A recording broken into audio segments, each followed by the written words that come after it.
Bienvenue sur Romande Insight, le podcast qui vous invite à découvrir les parcours de celles et ceux qui osent et qui inspirent en Suisse romande.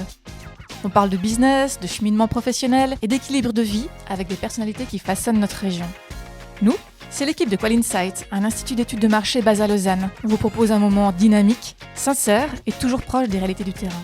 Alors installez-vous confortablement et bienvenue dans Romande Insight. Bienvenue dans le podcast Romande Insight. Bienvenue Raphaël. Alors peut-être pour les gens qui nous écoutent, Raphaël, on se connaît déjà depuis un petit moment vu qu'on travaille dans le même espace de coworking, n'est-ce pas ? Absolument. Alors avant de démarrer la conversation, puisqu'il y a pas mal de choses, je suis déjà au courant de pas mal de choses et de projets que tu lances, donc j'ai une petite longueur d'avance par rapport aux gens qui nous écoutent. Est-ce que tu peux te présenter en quelques mots et nous dire déjà comment tu as atterri dans cet espace de coworking, puisqu'on est à Work and Share à Lausanne, et puis quels sont les projets que tu portes, toi, puisque tu es effectivement un entrepreneur ? Alors, pas de problème. Alors, je m'appelle Raphaël, j'ai 33 ans. Je suis entrepreneur et directeur de plusieurs sociétés. J'ai une société de développement de logiciels et d'applications. Et puis, à l'intérieur de cette société, on développe d'autres startups qu'on fait naître directement de projets communs avec des partenaires ou directement depuis notre société. Et donc, j'ai une société qui s'appelle Aristote. Je pense que c'est un sujet principal dont on va discuter aujourd'hui, qui est c'est un petit peu le Duolingo de la révision scolaire suisse qu'on va lancer prochainement. On a aussi un logiciel de gestion de propriété qui s'appelle M-House qu'on va lancer en début d'année prochaine. De propriété donc physique, des bâtiments. Exactement, de gestion d'immeubles, qui est une joint venture avec une gérance en fait à Villars.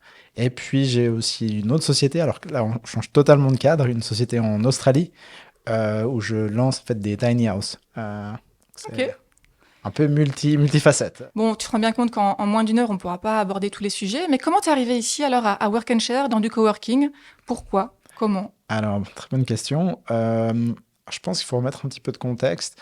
Il y a une dizaine d'années, lorsque j'étais encore aux études, j'ai lancé avec mon associé Michael Dayen de Computer Farm. Je vais simplifier, on va l'appeler TCF. Mm-hmm. La base de TCF, c'était qu'on voulait pouvoir voyager tout en bossant sur notre société. On veut tous faire ça, je crois, tu sais. Exactement. On était un peu les premiers digital nomades de l'époque. Et puis, on a passé 2-3 ans à voyager à travers le monde en bossant depuis des coworking, voire même des coworking co-living. Mm-hmm. Et on avait cette première expérience de ça. Et puis, de fil en aiguille, en fait, j'ai un peu fait la boucle. Je suis revenu en Suisse et il me fallait en fait un coworking. Et je venais d'emménager avec ma compagne à Lausanne.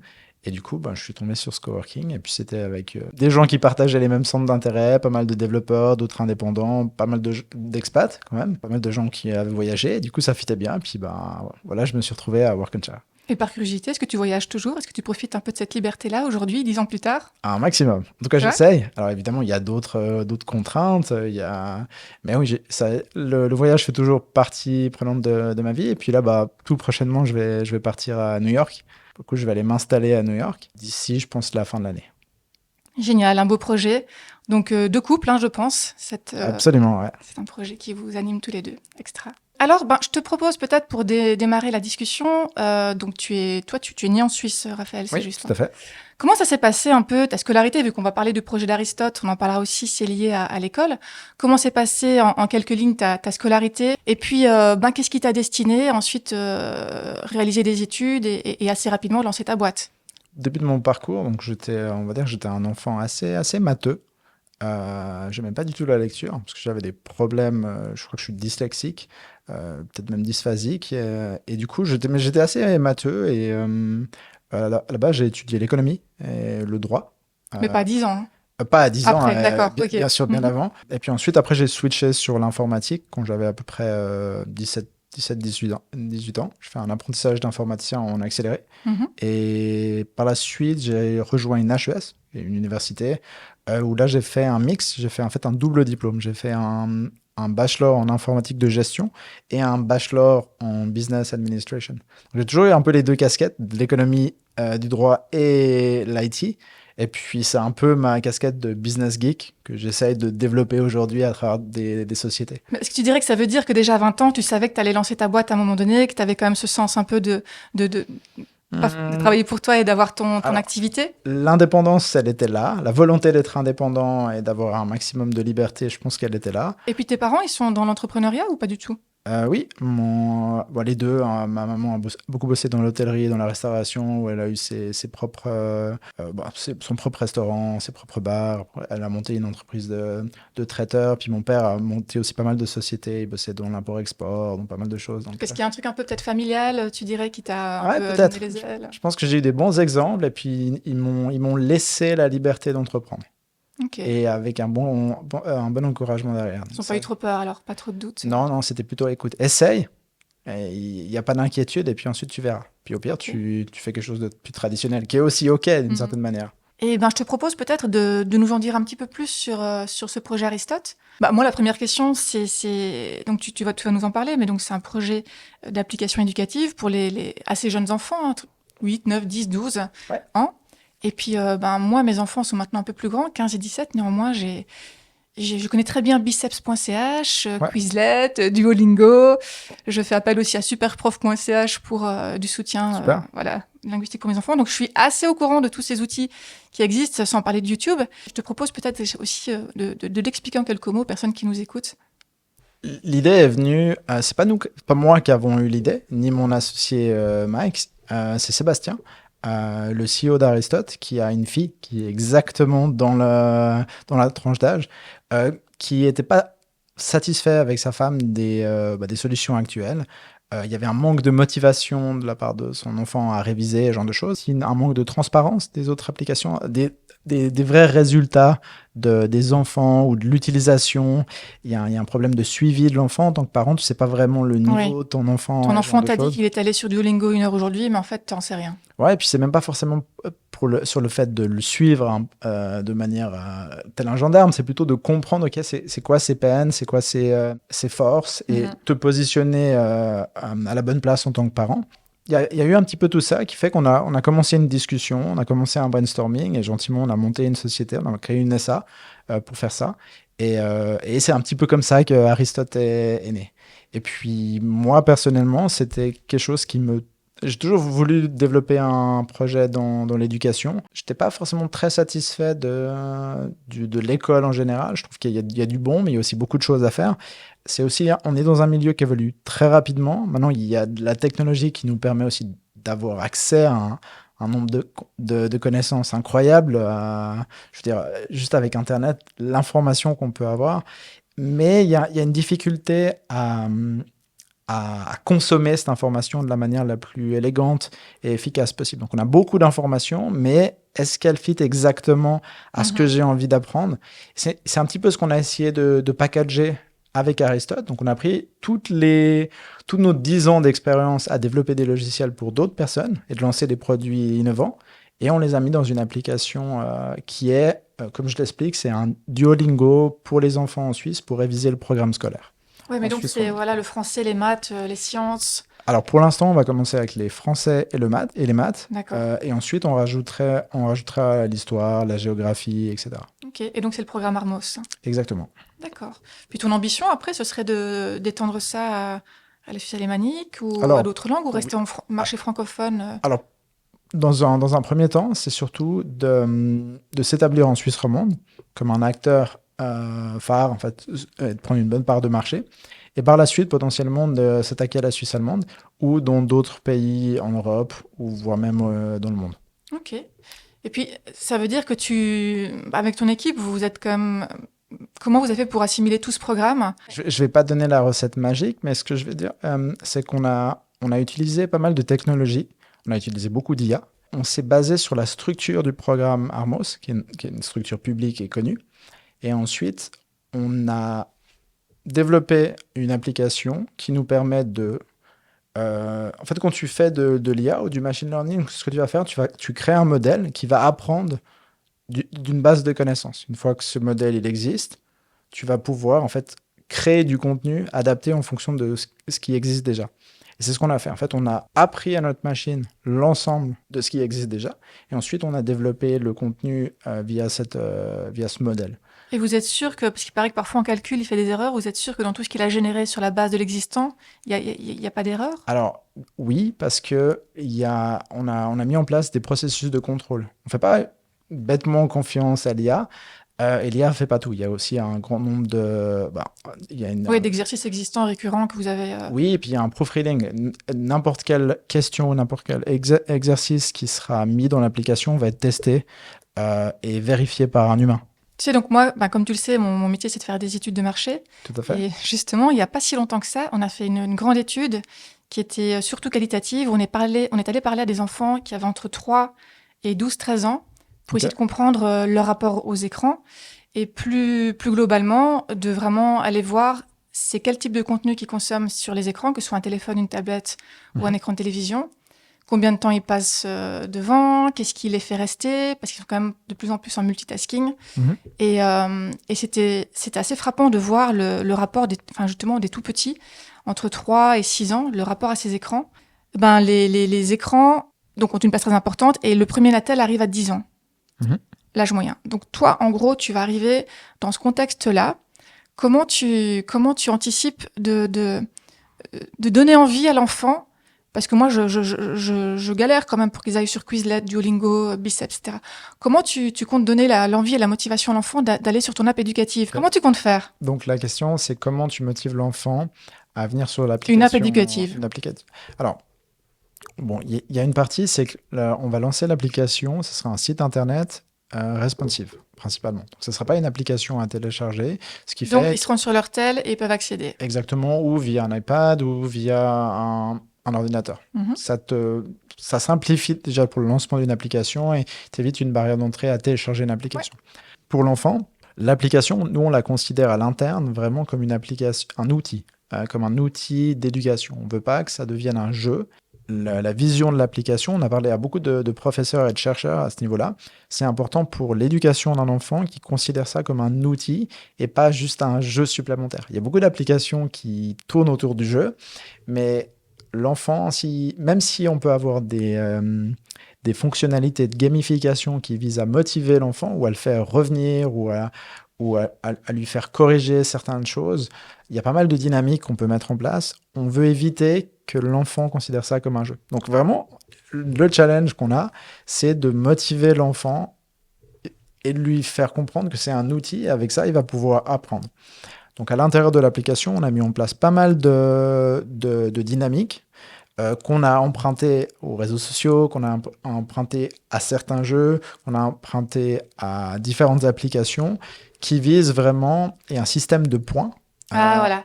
Bah oui, il va y avoir des récompenses, cumul de points. Alors, évidemment. J'ai mon fils est gamer, donc... Donc, en fait, c'est tous ces codes qui fonctionnent pour augmenter la motivation à quelqu'un à faire une action. Et comme toute chose, ça peut être utilisé à des fins négatives ou positives. Dans le gaming, ça peut avoir un aspect néfaste où quelqu'un il va devenir accro. Dans les réseaux sociaux, on est les premiers à scroller, continuer de scroller. Mais en fait, il y a un système de hook, il y a un système de récompense. Et l'idée, c'est qu'on a pris ces dynamiques et on les a appliquées dans une application éducative pour avoir un impact positif. Mais c'est quoi la récompense, par exemple, pour l'enfant? Alors, pour la récompense principale de l'enfant, c'est qu'il apprend des choses. Après, si il va kiffer. Non, mais alors pour le coup, je pense que même un enfant de 10 ans, s'il voit qu'il progresse, les enfants sont curieux. Je pense que vraiment, on peut le motiver. Alors évidemment, après, il y a un système de points. Ça me fait penser au petit écran de mon fils. Sniff, ça fait 47 jours qu'on ne t'a pas vu sur Duolingo. Où es-tu? Reviens. C'est vrai que Duolingo sont assez pushy au niveau des notifications. Non, mais il y a un système de gamification, il y a un système de points de connaissances que tu vas accumuler dans l'application. Il y a un système de challenge. Plus tu vas faire des actions. Et ça, c'est un truc qu'on a poussé. Oui, parce que ça, le défi, ça marche bien. Alors, les défis, ça fonctionne bien. Il y a un système de cartes à collectionner. Qu'on a développé nous-mêmes. Tu verras quand tu utiliseras l'application. Ils sont grands, les miens, mais... on a beaucoup travaillé sur le design de l'application. Il y a un style un petit peu Pixar, comme ça. C'est aussi comme ça qu'on va se démarquer des autres d'un point de vue visuel. C'est très, très sexy. Je trouve que c'est très joli, la patte graphique qu'on a mis.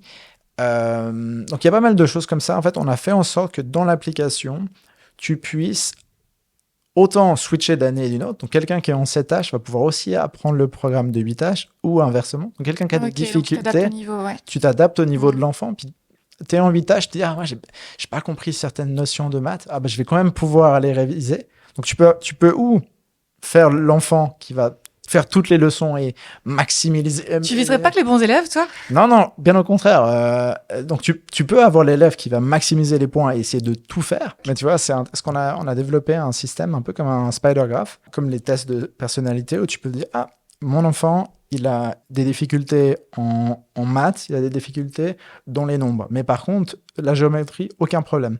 Donc, tu peux ou lui suggérer de continuer à faire des exercices à l'intérieur de l'application pour améliorer, ou bien en discuter avec lui. Ça te donne juste une transparence et une visibilité supplémentaire. Et ça, c'est quelque chose qui nous est remonté de pas mal de parents avec qui on a discuté. C'est un manque de visibilité et en plus le manque de motivation clairement qui sortent. Après, je voulais revenir sur un autre point parce qu'il se trouve que très récemment, on a fait une étude sur aussi une app éducative. Et puis là, la personne, en fait, le programme offre comme récompense de l'argent. Alors, c'est des centimes ou des francs. J'ai un avis, évidemment, sur cette question. Qu'est-ce que tu en penses, toi? Alors, écoute, je ne suis pas pour critiquer les différentes applications. C'est pas dans mon éthique de faire ce genre de choses. Je pense qu'on peut, sans te donner de l'argent, on ne veut pas forcément monétiser l'éducation d'un enfant. Mais par contre, tu peux tourner ça dans un autre sens.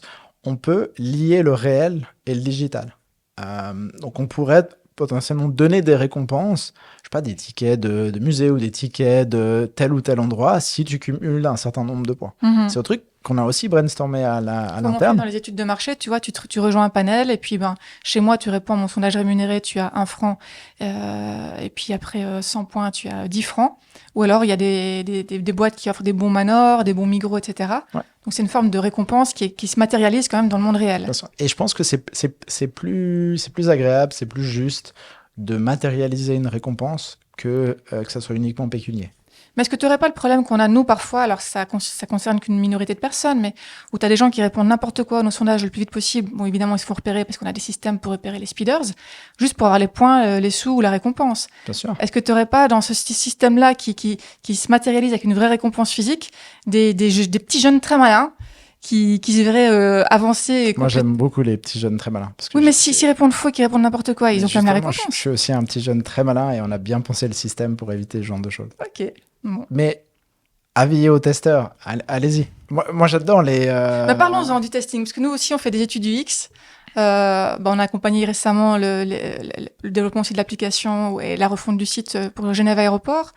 Qu'est-ce que tu as mis en place jusqu'à présent pour faire ton alpha testing, ton bêta testing, puisque le projet il va être live bientôt, c'est juste? Oui, on va lancer. Là, on est en pleine phase d'alpha pendant que je te parle. Donc moi, je savais pas ce que c'était alpha avant. Alpha, c'est un testing à l'interne que tu peux aussi des fois le donner à l'externe. Et ensuite, on aura un soft launch qu'on va faire avec un panel de 50 à 100 personnes.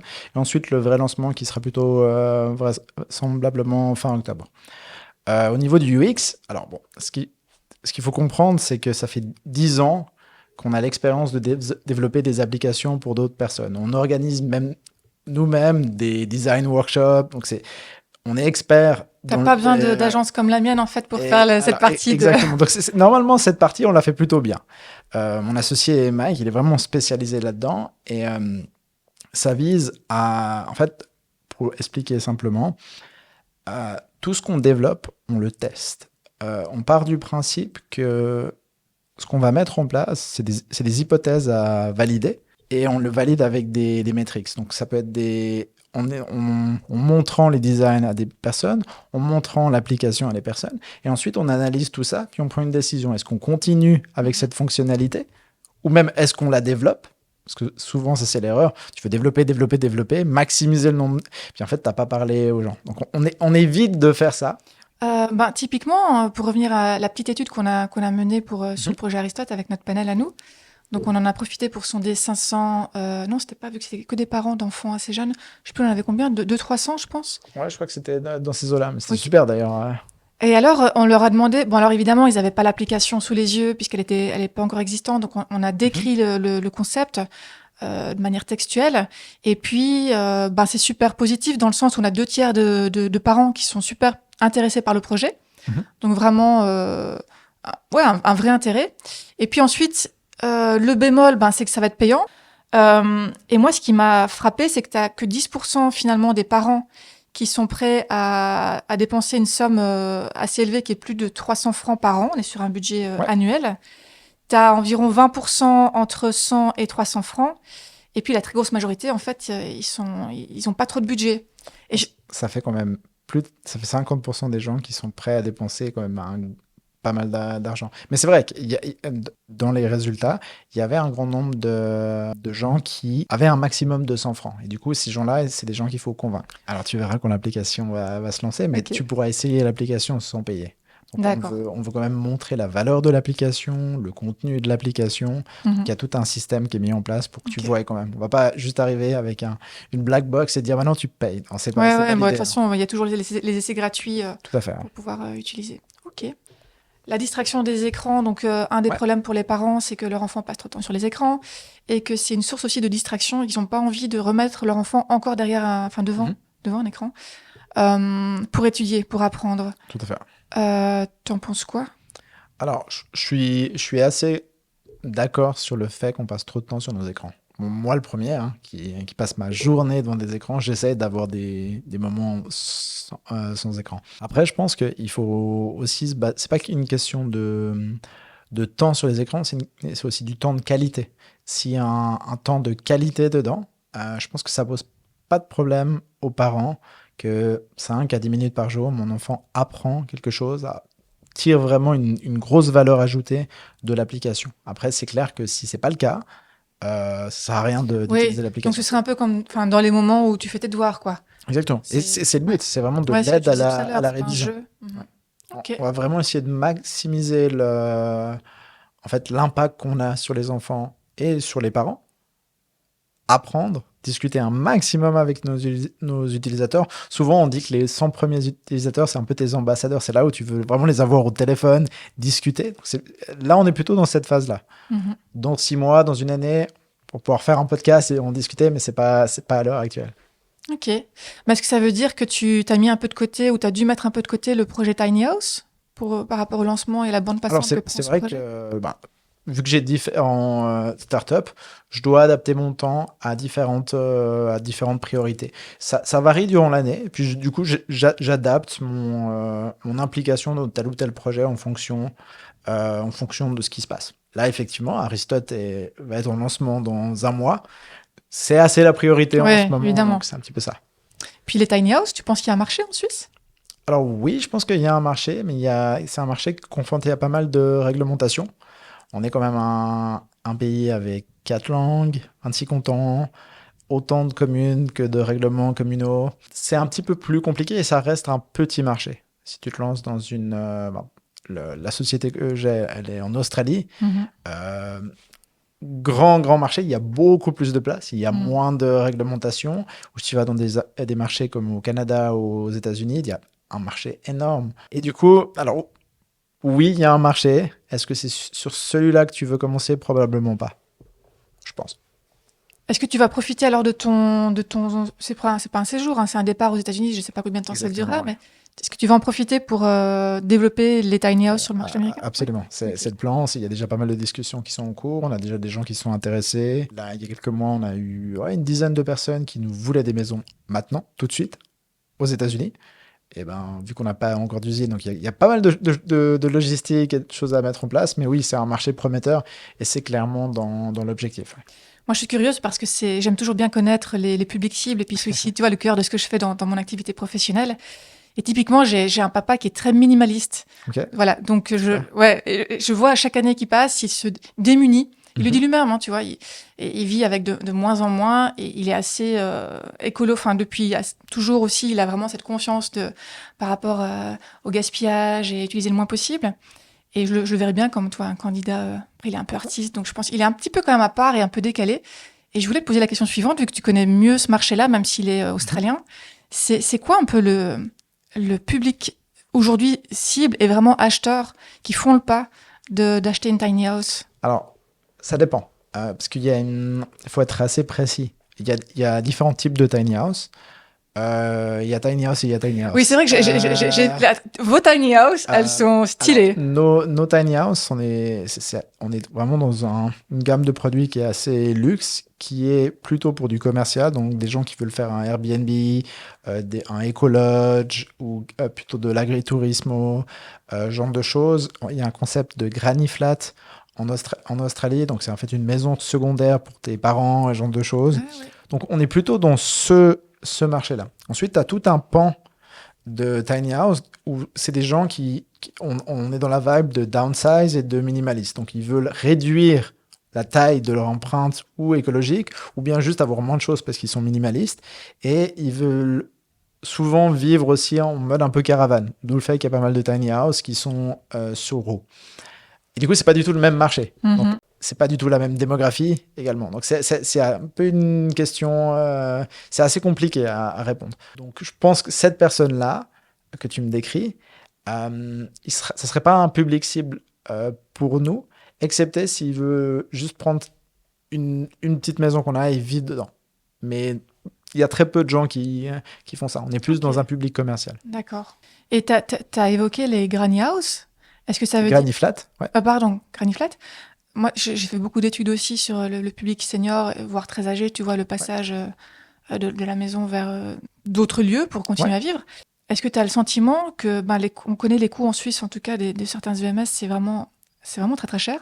Est-ce que tu as le sentiment qu'il y aura aussi un marché qui se développera, alors peut-être pas avec vos tiny house à vous hyper stylés, mais en tout cas avec une partie de tiny house assez simple et basique qui permettrait à des familles qui le souhaitent de pouvoir avoir leurs parents pas trop loin de chez eux, mais alors, encore faut-il qu'ils soient propriétaires, qu'ils aient un terrain, etc., pour qu'ils puissent rester en autonomie. Est-ce qu'on irait aussi vers des lieux de vie qui soient optimisés pour l'autonomie, pas en fin de vie non plus, mais en tout cas pour des personnes qui ont des difficultés de mobilité ou liées à l'âge? Alors, je pense que c'est une probabilité. Je vais pas faire des plans sur la comète. Mais t'as rien vu passer en ce sens, quoi, pour le moment. Il y a pas mal de champs.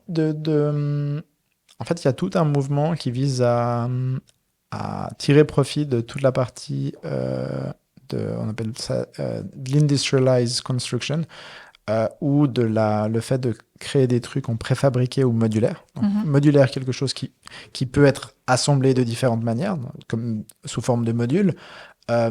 Préfabriqué, donc est préfabriqué en usine, et du coup qui n'est pas construit sur place. Si tu combines les deux, tu arrives à réduire les coûts d'un grand nombre enfin, tu réduis les coûts de la construction. De facto, tu peux proposer des solutions alternatives. Donc, si Oui, plutôt vers ça, alors. Donc, je pense qu'il y a clairement un grand marché. C'est quelque chose qui est en train d'exploser. C'est quelque chose qui est très connu déjà dans les pays scandinaves ou dans les pays asiatiques. Ça bouge. On voit même en Suisse de plus en plus de maisons modulaires. Ça permet de réduire les coûts. On sait que les coûts, l'accès à la propriété, c'est très difficile maintenant. Donc, je pense qu'il y aura des solutions par la suite dans ce sens-là. Pareil aussi, des solutions qui sont adaptées avec des gens avec un handicap, etc. Il y a quand même pas mal de choses. Mais aussi, alors, pour des projets commerciaux, au lieu d'avoir les écologes, en fait, tu auras tes petites maisons pour personnes âgées, quoi. Encore une fois, c'est la même réflexion qu'avec Aristide. On va commencer avec les écologes et ensuite, on verra si on pivote ou on l'adapte. Moi, j'aime toujours bien voir les ambitions du futur. Non, mais bien sûr. T'as raison. Je voulais aussi encore te parler sur la dernière partie de notre entretien, sur la thématique un peu du développement personnel. Et moi, je voulais te poser la question suivante. Donc, ça fait 10 ans que tu es dans l'entrepreneuriat. Est-ce que sur ces 10 années, tu as ressenti des moments, alors down, obligé, parce qu'on y passe tous, mais vraiment où tu te dis, j'ai frôlé le burn-out ou pas? Et puis aussi, peut-être plus tôt, là, aujourd'hui, comment ça se passe, toi, pour avoir cet équilibre vie privée, vie pro, pour te sentir bien, pour justement pas te cramer et être sain d'esprit. Tes recettes. Alors, mes recettes. Bon, déjà, j'aime bien dire qu'un entrepreneur, c'est comme un bébé. Ça se lève la nuit et ça pleure. C'est un peu... ça se lève la nuit, oui. Alors, ça pleure, explique-moi. Non, mais c'est difficile d'être un entrepreneur, comme c'est difficile aussi d'être un employé dans une société. J'ai eu la chance d'être jamais seul dans aucune startup que j'ai lancée. J'ai toujours eu des partenaires en qui j'ai pu faire confiance. C'est vraiment une grosse relation. Et du coup, c'est un peu les montagnes russes. Des fois, tu vas bien, tu vas pas bien, tu vas bien, tu vas pas bien. Ce qui est bien, c'est que quand t'es plusieurs, c'est assez rare que les deux soient ou tout en bas, enfin tout en bas en même temps. Comme dans un couple. Exactement. Et si tu vois ça comme ça t'aide beaucoup. Après, on a eu aussi des moments où, par manque de communication, je te donne l'exemple avec Mike, mon associé, où on a tendance à prendre sur nous. On est un peu on prend sur nous, on continue. On prend sur nous, on continue. Justement, jusqu'à arriver à la phase où je suis presque au burn-out. C'est ce qui est arrivé il y a 1 année et demie à mon associé. Et moi, je l'ai pas vu venir parce que on n'a pas assez communiqué. Et heureusement, il n'est pas allé jusqu'à la phase de burn-out. Et après, on a mis pas mal de choses en place. Et suite à ça, en fait, on communique beaucoup plus sur quand on est down. Mais ça nous a pris 8 ans, pas pour comprendre ça, mais pour avoir cette expérience qui arrive et qu'on se rende compte, oh là, il y a un problème, il faut qu'on règle ça. Je veux te demander d'être un peu plus peut-être concret sur qu'est-ce qu'on a mis en place et comment on communique mieux. C'est-à-dire, vous avez des moments d'échange où vous êtes juste sur, OK, émotionnellement, comment tu te sens? Ou- Oui, tout bêtement, en fait, c'est de parler de ce genre de choses. De là, là, j'ai beaucoup. Juste le fait de dire ça, de dire non, c'est bon, t'inquiète, je gère. Non, t'inquiète, je gère. Maintenant, on communique beaucoup plus et du coup, bah, c'est cool parce que vu qu'on communique beaucoup plus, on a tendance aussi à plus le faire de plus en plus et du coup, il y a une meilleure transparence. On évite des problèmes en amont que d'être confronté au problème et puis en fait, tu te rends compte, oups, là, c'est foutu et du coup, ouais, on n'a pas vraiment c'est pas des processus qu'on a mis en place, mais il y a une meilleure communication et je pense que c'est plus simple aussi à en parler maintenant qu'on le fait plus. C'est un peu comme quand tu fais une thérapie de couple et puis après, tu as des outils, tu mets des choses en place. Mais développer enfin faire une start-up avec quelqu'un ou même une société, t'es comme marié à la personne. Hein. Ça veut dire que tu passes plus de temps avec tes associés qu'avec ta... Il fut un temps où je pense que j'ai vécu de plus d'endroits et dans des chambres avec mon associé que maintenant avec ma femme. Non, mais ça fait partie du jeu, quoi. Ok. Et puis alors, est-ce qu'aujourd'hui, tu as des routines peut-être quotidiennes ou à l'échelle de la semaine ou peut-être des getaways au niveau annuel qui te permettent à la fois de te sentir libre, Ouais. parce que, je sais pas, tu me diras toi, mais j'ai parfois le sentiment que j'ai fait ce boulot que j'ai créé ma boîte pour être vraiment libre et puis je me suis quand même sentie très pieds-poings liés à certains moments. Et comment tu fais pour... alors toi, tu l'as peut-être pas vécu ou tu l'as peut-être pas frôlé, mais on a tous des moments quand même d'épuisement où on a moins la niaque, où on y croit un peu moins. Tout à fait, ouais. Tu vois, moi, j'ai rejoint récemment un incubateur, IO, et ça va vraiment me donner l'énergie en discutant avec d'autres personnes qui vivent un peu les mêmes choses que moi, d'aller de l'avant et de créer des choses. Toi, aujourd'hui, à l'étape où tu es, en plus, tu vas partir là bientôt à New York, qu'est-ce que tu mets en place pour aller bien et pour avoir vraiment cet équilibre vie privée, vie pro qui est bien stable, quoi, qui est bien équilibré, justement. Alors, j'ai 208 points que je fais tous les jours. Alors, il nous reste moins de 10 minutes. Non, alors, j'ai pas de recette miracle, mais ce que j'essaye de faire, c'est bien dormir, bien manger, et de trouver un équilibre dans les choses que je fais. Je suis dans une recherche constante de balance. Et du coup, cet équilibre, moi, je le trouve beaucoup à travers le sport. Beaucoup travailler, pour moi, équivaut à beaucoup faire de sport également. C'est un peu l'équilibre que j'ai trouvé. C'est quoi beaucoup faire le sport? C'est combien d'heures semaine pour avoir une idée? Ça dépend, ça peut être 2 heures, ça peut être 10 heures. Ah, c'est variable, ok. C'est juste que je vois que si je pousse beaucoup au niveau du boulot, je peux le faire une semaine, 90 heures, ok, départ. Sauf que ça passe sur le court terme. Être entrepreneur, c'est plus un marathon qu'un sprint. Donc il faut pouvoir trouver cette balance. Et pour moi, je la trouve avec le sport, je la trouve en passant du temps avec les gens que j'aime, tout simplement. Après, d'un point de vue planning journalier, j'essaye de faire des activités qui sont similaires d'un point de vue de la catégorie. Donc, c'est un principe de batcher mes journées. C'est-à-dire que si je dois faire du développement, je code encore, j'adore développer. Moi, j'essaie de me prendre ma journée à faire que ça. Et du coup, je n'ai pas des meetings clients, je ne fais pas de la vente, je ne fais pas de la communication. Tu fais pas de lessive non plus ce jour-là? Peut-être programmer la lessive, ça peut jouer. Mais ça m'aide pas mal surtout vu que je bosse sur différents projets, différentes startups, c'est pas les mêmes compétences, c'est pas les mêmes besoins. Du coup, le fait de partager mes journées, T'optimises ça aide beaucoup. Ton temps était plus performant comme ça. Je pense que c'est ça. Tout simplement. Mais tout simplement, donc tu as une vision au début de la semaine sur comment tu vas organiser ta semaine ou... Oui, Ouais, tout à c'est fait. ça. Ouais. Ok. J'essaie de prévoir la veille ce que je vais faire le lendemain. C'est un truc que j'ai commencé à faire il y a quelques années. Je fais ma to-do list du lendemain, mais la veille.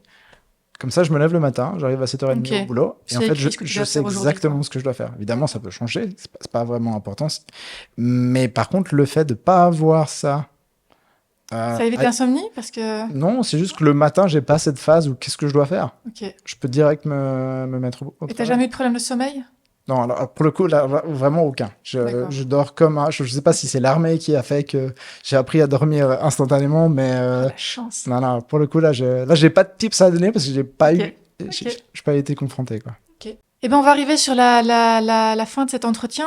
On se demandait est-ce qu'il y aurait un conseil, enfin un conseil, c'est peut-être pas le bon terme, mais quelque chose que tu pourrais partager aux personnes qui nous écoutent, que ce soit dans le lancement d'un business, que ce soit un projet de couple aussi, là vous allez partir à l'étranger, une sacrée aventure quand même, par rapport à l'équilibre, le développement personnel, l'équilibre vie privée, vie pro. Est-ce qu'il y aurait peut-être une chose que tu aurais envie de suggérer, conseiller aux personnes qui soit dirigent des entreprises ou qui vont se lancer dans l'entrepreneuriat ou qui ont un projet start-up et qui n'osent pas se lancer? Je pense déjà tenter. Les risques sont pas, les risques sont souvent beaucoup plus bas qu'on le pense, et confronter les idées qu'on a le plus rapidement possible. Aller sur le terrain, poser des questions et tâter le terrain. Tout à fait. Moi, je me rappelle, il y a 10 ans en arrière, on était parti pendant 5-6 mois à la Silicon Valley. Et j'avais une idée révolutionnaire de start-up qui n'a jamais fonctionné. Et je voulais en parler à personne. Je me suis dit, on va me voler l'idée. Et j'ai appris avec le temps que l'idée ne fait rien, c'est l'exécution qui fait tout, la team et ce genre de choses. Et on a cette idée préconçue qu'on a la meilleure idée, alors que la meilleure idée, elle doit être challengée, elle doit être discutée. C'est quelque chose de malléable qui va évoluer au fil du temps. Donc c'est vraiment de faire évoluer on parlait aussi avec Aristote au niveau de l'hypothèse à valider. Donc c'est ça, en fait, c'est de ton idée business, c'est d'y aller à fond, de tenter et de la challenger un maximum. Et gentiment, en fait, c'est bien d'avoir une direction. C'est OK, même si tu vas pas finir peut-être là-bas, peut-être tu vas finir là-bas. Tu vas faire un petit peu comme ça au fur et à mesure. Mais par contre, le fait d'avoir une direction, c'est important. Puis après, il faut juste, c'est le premier pas, parler à un maximum de gens. Ce qui est bien avec les études de marché, comme ce qu'on a fait avec toi, c'est que ça te confronte tout de suite à la réalité du terrain et tu peux toucher un grand nombre de gens. Ce qui te prendrait beaucoup de temps. Parler à 500 personnes, c'est quand même chaud. Alors je peux aller au Flon à Lausanne et puis aborder les gens, mais dans un panel bien précis, ça prend quand même un certain nombre de temps. Il faut le faire, il faut aller parler au face-to-face, mais je pense que c'est la première chose à faire, c'est vraiment demander et obtenir du feedback et valider tout ce que tu veux entreprendre.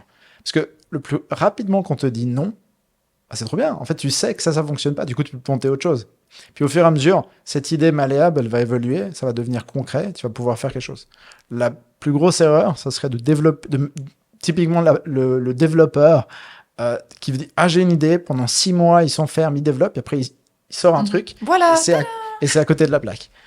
Donc ça, c'est vraiment quelque chose. C'est pour ça que je trouve que les études de marché ou juste le fait de discuter avec des gens, c'est que des idées à challenger. Les NDA sont quand même importants dans le monde de l'entrepreneuriat et des startups, mais c'est vrai c'est l'exécution qui fait foi, c'est pas l'idée. Alors, je vous souhaite une belle exécution et je me réjouis de voir le lancement et de voir le produit tout prochainement. Je te remercie beaucoup d'avoir pris du temps pour discuter avec moi aujourd'hui. Merci de l'invitation. Et ma toute dernière question, on l'a pas préparée et j'espère qu'il y aura une personne qui viendra à l'esprit parce que je voudrais que tu me donnes une idée d'un prochain invité, une personne vivante, si possible. Vivante. Tout de suite, moi, j'irais bien interviewer le directeur de l'école 42. Je pense que j'aime bien sa personnalité et je pense qu'il y a beaucoup de choses à dire par rapport à ce qu'il développe, donc je me tournerai là-dedans. Non, ça tombe trop bien parce qu'il fait partie de ma liste et puis j'ai eu un super échange avec lui. Il avait organisé un barbecue, je le trouve hyper intéressant et le rendez-vous est pris. Magnifique. Je me réjouis d'entendre le podcast du coup. Merci beaucoup en tout cas Raphaël Merci pour ton temps et puis bonne chance alors avec le lancement et on se réjouit de voir ça. Merci beaucoup. Merci.